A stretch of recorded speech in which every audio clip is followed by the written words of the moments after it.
There are many thrilling stories about people who accidentally stray into another world or another dimension through the time portal. One of them is the story of the year 1935 of Air Marshal, Sir Victor Goddard of the British Royal Air Force. In 1935, while a wing commander, Goddard flew a Hawker Hart biplane to Edinburgh, Scotland, from his home base in Andover, England, for a weekend visit. On the Sunday before flying back, Goddard visited an abandoned airfield in Drem, near Edinburgh, this location being closer to his final destination than the airport at which he landed. The Drem airfield, constructed during the First World War, was a shambles. The tarmac and 4 hangars were in disrepair, barbed wire divided the field into numerous pastures, and cattle grazed everywhere. It was now a farm, and completely useless as an airfield. On Monday, Goddard began the flight back to his home base. The weather was dark and ominous, with low clouds and heavy rain. Goddard was flying in an open cockpit over mountainous terrain without radio navigational aids or cloud flying instruments. Rain beating down on his forehead and onto his flying goggles badly obscured his vision. He thought he could climb above the clouds, but he was wrong. He made it to 8,000 feet, looking for a break in the clouds. There was none. Suddenly Goddard lost control of his plane. It began to spiral downward. He struggled with the controls. He could speed up or slow down, but he could not stop the spin. He was unsure of his location, but knew he was falling rapidly and might smash into the mountains before coming out of the clouds. The sky became darker, the clouds turning a strange yellowish brown. The rain came down even more heavily. Goddard's altimeter showed he was only 1,000 feet above the ground and dropping rapidly. At 200 feet and still spiraling downward, he began to see a bit of daylight through the murky gloom, but his spiral towards seemingly inevitable death was far from over. Goddard was now flying at 150 miles per hour. He emerged from the clouds over rotating water that he recognized as the Firth of Forth. He was still falling. Suddenly, he saw directly before him a stone sea wall with a path, a road, and railings on top of it. The road seemed to be slowly rotating from left to right. The cloud cover was down to 40 feet. Goddard was now flying below 20 feet and was within an instant of tragedy. A young girl with a baby carriage ran through the pouring rain. She ducked her head just in time to avoid Hart's wingtip.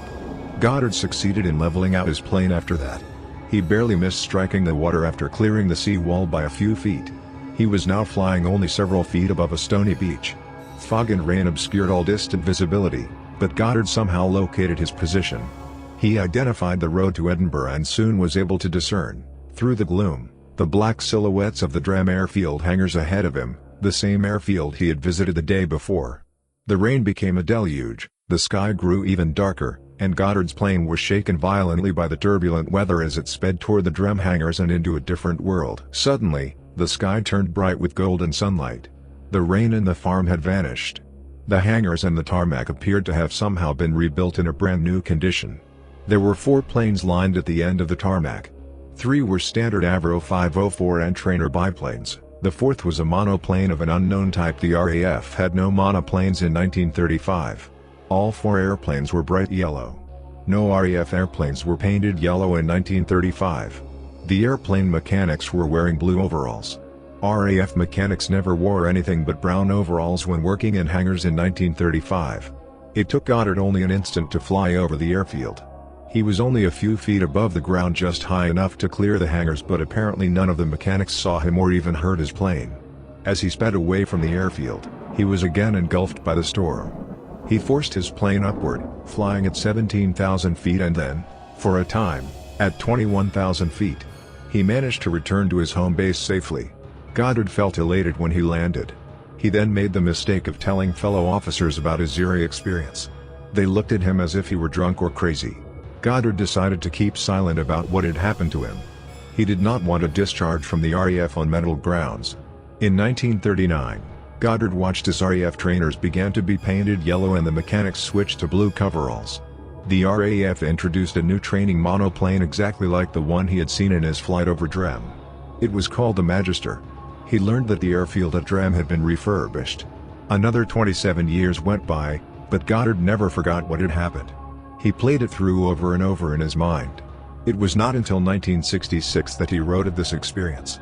Over the years he had become convinced that there was no way he could have known that the RAF would change the colors of their trainers and their mechanics' overalls 4 years before these changes took place.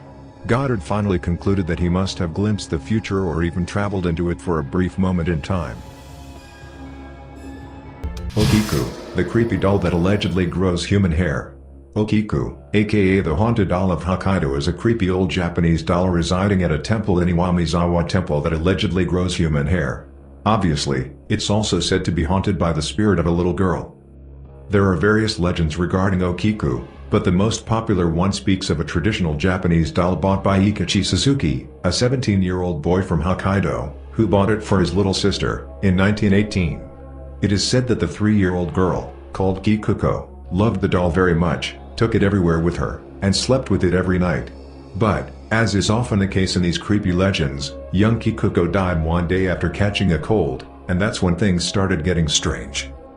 The girl's family kept the doll she loved so much, placed in a small shrine for remembrance.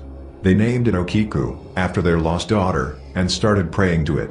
At one point they noticed something very unusual: the doll, which had an okappa hairstyle, cropped at around jawline length and with a small fringe over the forehead, now had noticeably longer hair. They took this as a sign that the doll was haunted by Kikuko's spirit. In 1938, Kikuko's family decided to move from Hokkaido, only instead of taking their daughter's doll with them, they agreed that it would be best for it to remain on the island. So they entrusted it to the monks at Manji Temple, and shared with them its creepy secret. Okiku has been residing at the temple ever since, and people often come to see its legendary human hair for themselves, but they are not allowed to photograph it. Nowadays, Okiku has long hair flowing down all the way to its knees. It would probably be a lot longer, but the monks make sure to trim it from time to time. That's a dangerous thing to do to a haunted doll, but Grape reports that one of the monks started doing it after having a dream of Okiku asking him to do it. Nobody has been able to explain why the doll's hair keeps growing. Some sources also claim that a scientific examination of the doll revealed that its hair is indeed that of a human child, although I have yet to find any evidence of that. Even more ludicrous is the claim that if you get close enough to Okiku and look into its half-open mouth, you can see its growing teeth. Okiku's story has inspired numerous novels, films and traditional kabuki plays, some of which have added even creepier elements, like the doll giggling, wailing or moving around.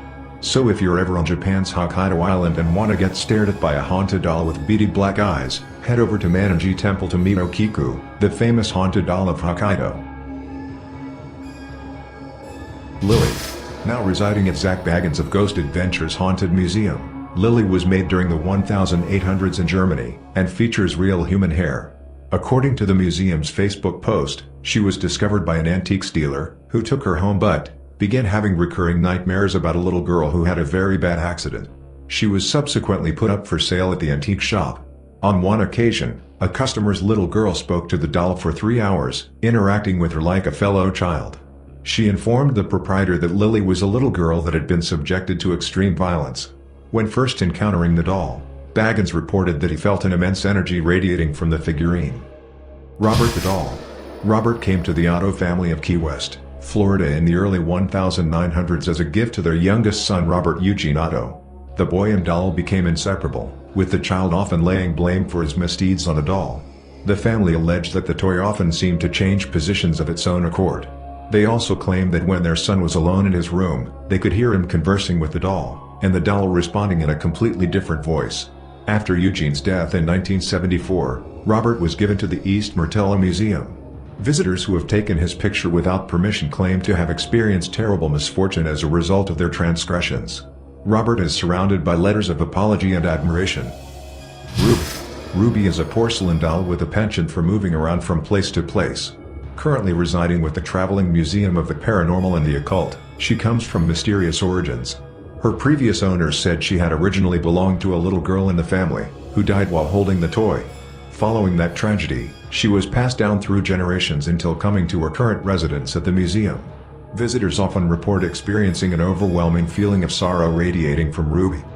Letta. Short for Let Me Out, Letta is a 200-year-old wooden doll with human hair. He was discovered beneath the house in Wagga Wagga, Australia by his current caretaker, Kerry Walton. Walton told the Warwick Daily News, "I reckon he walks in the night time. We came in here, as a new house, and I've never heard so many strange things in my life." He's found scuff marks on the floor of his home as well as objects mysteriously shifted. Walton has brought Letta with him to multiple television interviews, and has started an Instagram page dedicated to the doll. Annabelle. The story of Annabelle became infamous with the release of the Conjuring and Annabelle films. The real Annabelle is a Raggedy Ann doll that, while much less sinister in appearance, made quite a name for itself in the 1970s. Annabelle was given to a nursing student, Donna, by her mother. Donna and her roommate Angie would often return home to discover that the doll had changed positions and removed rooms. They'd also find handwritten notes scrawled onto parchment paper asking for help. In their book, paranormal investigators Ed and Lorraine Warren indicate that the behavior went on for nearly a year before they became involved and ultimately took Annabelle into their care. In late 2020, rumors began to circulate that Annabelle had escaped the Warrens' occult museum, a panic that was eventually assuaged when the Warren Sun posted a picture of Annabelle safely in her case.